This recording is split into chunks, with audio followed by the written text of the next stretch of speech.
Bien, bonjour à toutes et à tous. Je suis particulièrement fier que la Caisse d'épargne Normandie soit partenaire du LH Forum.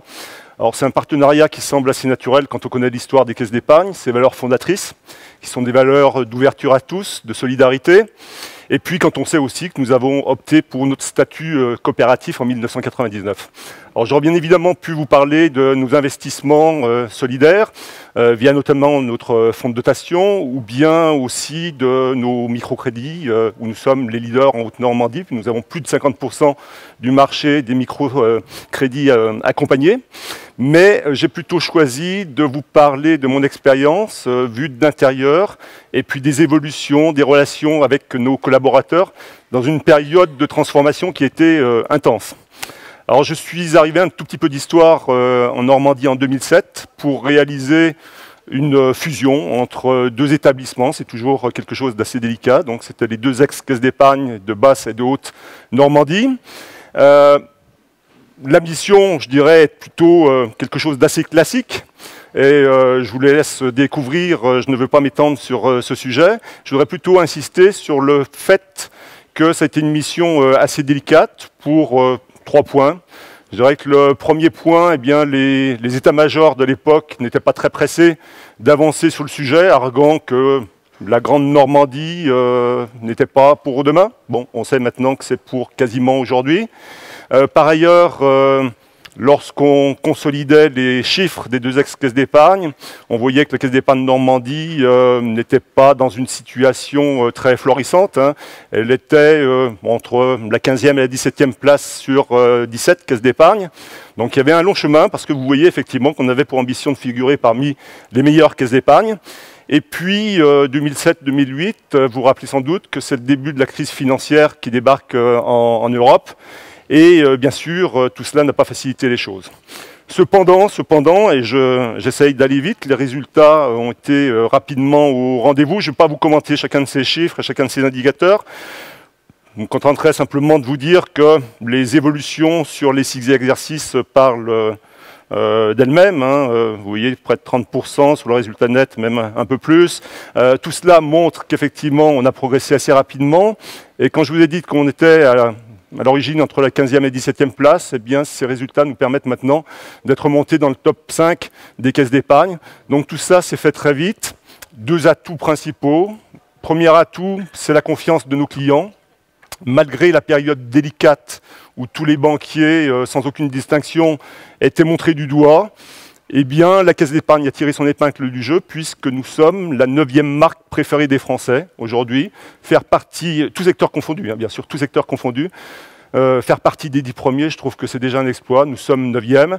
C'est quelque chose qu'il faut protéger. Donc la finance, effectivement, responsable, positive, ça existe aussi, y compris à la Caisse d'épargne. Au-delà de ce point-là, et plus spécifiquement vis-à-vis de la fusion, nous avons eu ces résultats qui ont progressé vite parce que nous avons décidé rapidement et puis que nous avons aussi agi tout aussi rapidement. Nous avons transformé l'entreprise en profondeur. Nous avons quasiment tout bougé, tout réorganisé, que ce soit au siège, que ce soit au niveau du réseau. Nous avons rénové et modernisé considérablement notre réseau d'agences. Nous avons, ça paraît comme ça assez normal, mais réussi une migration informatique qui est une opération très lourde. Et puis surtout sur le plan des ressources humaines, nous avons incité très fortement à la mobilité géographique et fonctionnelle. Juste un chiffre, hein, sur 2000 collaborateurs, près de 60% ont changé de poste. Et puis, pratiquement 40% des collaborateurs ont connu au moins une promotion sur la période. Donc voilà, tout ça a bougé très vite. On peut penser effectivement que le succès était plein entier, mais parce qu'il y a un mais, eh bien, cette rapidité d'exécution qui était notre force, elle a laissé aussi quelques traces au sein de l'entreprise, de faits qu'on est obligé de constater, en tout cas que moi j'ai constaté dès 2012. Eh bien, il y avait des collaborateurs qui nous remontaient un certain mal-être dans l'entreprise, des collaborateurs qui visiblement n'arrivaient pas à suivre le rythme impulsé. Donc c'est des remontées qui nous revenaient soit par les IRP, soit par le management. Donc il fallait bien évidemment en tenir compte. Et puis, parmi tous les autres, hein, ceux qui arrivaient à suivre leur rythme, eh bien, même si ces gens-là avaient participé complètement, hein, ils n'avaient pas seulement suivi le rythme, mais ils avaient participé à la réussite de l'entreprise, même si sur le plan de la rémunération, ils avaient connu, notamment au niveau de la rémunération aléatoire, une progression très très significative, bien supérieure à ce qu'ils connaissaient auparavant. Même s'il y a eu des promotions, eh bien effectivement, la fierté d'entreprendre, la fierté de l'entreprise n'était pas complètement au rendez-vous. Donc voilà effectivement les deux éléments qui m'ont fait réfléchir aussi très, très personnellement à cette situation. Et force était de constater que dans un monde qui bouge très vite, eh bien, il fallait aussi infléchir le cap, changer de cap stratégique et faire en sorte que chacun des collaborateurs puisse être fier de son entreprise, ça c'est vraiment l'objectif, mais au moins puisse être bien dans sa tête, bien dans ses baskets et puis bien dans son job et bien dans sa boîte. Alors ça, c'est vrai que c'est quelque chose qui a fait son chemin. Moi, je dois dire que je suis plutôt un mathématicien de formation, je suis un homme de chiffres, quelqu'un de rationnel, qui regarde les faits. Et je me suis dit que là, on était peut-être au bout d'un système et d'une logique purement productiviste, qu'il fallait voir le monde tel qu'il évoluait, avec les nouvelles générations qui arrivaient, la génération Y, avec de nouvelles attentes. Et ces nouvelles attentes, bien évidemment, on les a vues apparaître chez nos clients, mais aussi chez nos collaborateurs. Donc il fallait pouvoir répondre à ces attentes. Et c'est ce qui m'a permis aussi de dire, infléchissons notre politique et allons dans un autre sens. Donc ça, je dirais que globalement, ma révolution, moi, culturelle, s'est faite assez rapidement. Faire en sorte que cette révolution devienne une révolution au sein de l'entreprise, bon, c'est une autre paire de manches, hein, parce qu'effectivement, ça oblige à bousculer un certain nombre d'habitudes bien connues au niveau de l'entreprise. Alors la démarche, bien sûr, c'est une démarche inspirée, la démarche qualité de vie au travail. On aurait pu faire appel à quelques consultants. Moi, je ne crois pas que pour des transformations de cette ampleur, il faille faire du copier-coller de consultants et d'expériences d'autres entreprises. Donc, mes consultants, je les ai choisis en interne et j'ai décidé de créer une direction de la qualité de vie au travail. Alors, c'est peut-être un grand mot, une direction pour 2 personnes, mais en tout cas, ce sont 2 personnes qui m'accompagnent pour faire évoluer aussi les choses et mettre en place une nouvelle démarche. Alors bien sûr, on a fait tout ce que la plupart des entreprises font dans ce sens-là. On a essayé d'agir rapidement avec quelques quick wins. Hein. Je pense par exemple à la conciergerie d'entreprise. Je pense plus récemment à la téléassistance pour les devoirs des enfants des salariés, des collaborateurs, qui n'ont peut-être pas forcément toujours envie de se remettre au boulot avec leurs enfants le soir quand ils rentrent de la caisse d'épargne. Donc voilà des éléments qui effectivement contribuent à la facilitation de la vie au travail et après le travail pour nos collaborateurs. Mais au-delà de cela, il s'agissait de mettre en place une démarche qui soit véritablement participative et qui implique l'ensemble des collaborateurs.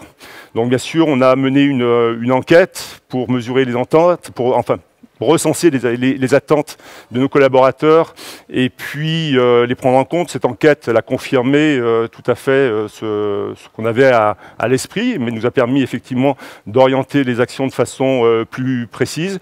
Et puis nous sommes venus à bâtir, à proposer une sorte de nouveau contrat social également, une charte de 10 engagements qui est signée par les directeurs, qui est affichée dans les bureaux, qui est affichée dans les agences. 10 engagements au titre de la qualité de vie au travail. Alors ces 10 engagements, bien sûr, on pourrait se dire, c'est du marketing, c'est de la communication. C'est vrai que ça l'est peut-être encore, hein, on n'est pas allé au bout du chemin, mais ce qu'on souhaite réellement, c'est que ces 10 engagements ne soient pas simplement des vœux pieux de rentrée de vacances ou des vœux de début d'année. Il s'agit vraiment de mettre en place une démarche concrète qui, dans chaque service, permet d'analyser vis-à-vis des engagements quelles sont les priorités et qui doivent se traduire par des actions concrètes au quotidien qui sont partagées entre les managers et les collaborateurs. Voilà, donc cette démarche, il était aussi essentiel de l'ancrer dans l'évolution de notre plan stratégique. Et par rapport à ce cadre stratégique, ce nouveau modèle de performance, je vais passer assez rapidement dessus parce que vous le connaissez, c'est quelque chose d'inspiré et très simplificateur par rapport au modèle classique de la RSE, mais j'ai considéré que c'était les éléments qui permettaient d'embarquer la plupart des collaborateurs, hein, qu'il fallait faire ce choix. Donc vous voyez, on était très centré dans la première partie juste post-fusion sur le pilier corporate. Il est clair qu'il fallait rééquilibrer ce modèle vis-à-vis des deux autres piliers, que sont le pilier client, bien évidemment, hein, on vit grâce à nos clients, et le pilier collaborateur. Et ce qui est intéressant, en théorie, bien sûr, ça marche, hein, c'est quel que soit le point d'entrée de ces trois piliers, eh bien, on essaye de construire des interactions vertueuses ou positives sur l'ensemble des trois piliers. Un client satisfait, bien évidemment, ça transforme aussi le collaborateur en collaborateur satisfait, parce qu'en général, le collaborateur aime le travail bien fait, mais ce collaborateur lui-même est satisfait en passant par le pilier corporate, parce qu'un client satisfait, bien sûr, génère du business supplémentaire. J'essaye d'aller très vite, mais bien sûr, ce business supplémentaire génère des bénéfices qui, s'ils sont suffisamment effectivement importants, génèrent aussi de la satisfaction du côté client via l'intéressement, via la participation et via la rémunération variable. Donc je vous ai donné cet exemple, mais on peut très bien rentrer par le pilier collaborateur ou par le pilier corporate, ça marche aussi. Voilà, donc l'objectif c'était celui-là. Je pense, pour dire quelques mots sur le point où on en est, on a avancé. Il est clair que la stratégie me semble comprise par l'ensemble des collaborateurs. Là, si je vous disais tout va très bien, je vous mentirais. Hein, il est clair qu'il y a encore des freins qui sont d'autant plus forts que nous avons parfaitement réussi avec le modèle dit productiviste du passé. Donc, il y a de la résistance de ce côté-là, et puis bien évidemment aussi, ça génère des comportements qui doivent être changés au niveau de nos managers et qui peuvent parfois aussi effrayer. Néanmoins, ça fonctionne, et là où on doit encore avancer pour que ça fonctionne mieux, c'est de parfaitement aligner ce modèle stratégique avec, d'une part, tout ce qui est système de pilotage. Il est clair que nos systèmes de pilotage étaient très centrés sur le pilier corporate. Donc les indicateurs concernant les clients, la satisfaction des clients et la satisfaction des collaborateurs, on n'en avait pas tant que ça, finalement. Hein. Donc tout ça est à créer. Il faut être aligné aussi avec le mode de management. C'est sans doute là qu'on a le plus avancé. Un exemple, pour faire très rapide, on a créé une école de management propre à la Caisse d'épargne Normandie. Une école pour les managers et faite par les managers. Ça veut dire qu'effectivement, ce sont les 40 directeurs de l'entreprise qui animent les sessions de formation sur des thématiques qui ne sont pas des thématiques qu'on peut trouver sur n'importe quel catalogue de formation, mais des thématiques propres à notre conduite du changement. Un exemple, la deuxième session que nous avons eue a traité du courage managérial et puis de la coopération. Donc voilà des thématiques qui sont propres à la Caisse et sur lesquelles on avance assez fortement. Voilà. Le dernier point sur lequel on doit être aligné, eh bien, ce sont les éléments vecteurs de motivation, dont notamment les éléments de rémunération variable, mais bien sûr, ils doivent être en phase aussi avec nos systèmes de pilotage. Alors, vous allez me dire, est-ce que ça marche? Oui, je pense que ça marche. J'ai en tête, moi, un exemple d'un groupe qui était dans une spirale, je dirais, infernale, avec des résultats qui étaient insuffisants, une déconsidération, une démotivation qui entraînait des résultats encore plus insatisfaisants, eh bien, à partir d'une démarche telle que celle que je vous ai exposée, en mettant en place dans les ateliers cette démarche sur les engagements, petit à petit, le manager a vu les têtes se redresser, une volonté de gagner, de réussir ensemble, une solidarité aussi plus forte, et puis les résultats ont nettement progressé.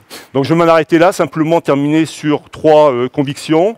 La première conviction, c'est que dans un monde qui bouge, l'entreprise, elle doit s'adapter et s'adapter à l'évolution de la société très rapidement. Il y va, j'en suis convaincu, de sa survie.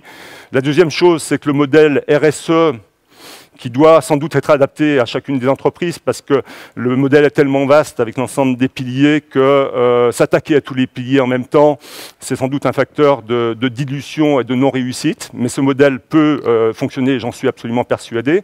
Et puis ici au LH Forum, on entend beaucoup parler d'altruisme. Moi je tiens à souligner que ce n'est pas par altruisme ou par esprit philanthropique que j'ai mis en place ce modèle, mais c'est simplement parce que j'étais convaincu qu'avec ce modèle, chacun et tous y trouvaient un intérêt. Ce modèle sert l'intérêt des clients, il sert l'intérêt des collaborateurs et il sert aussi l'intérêt de l'entreprise. Voilà, je vous remercie de votre attention.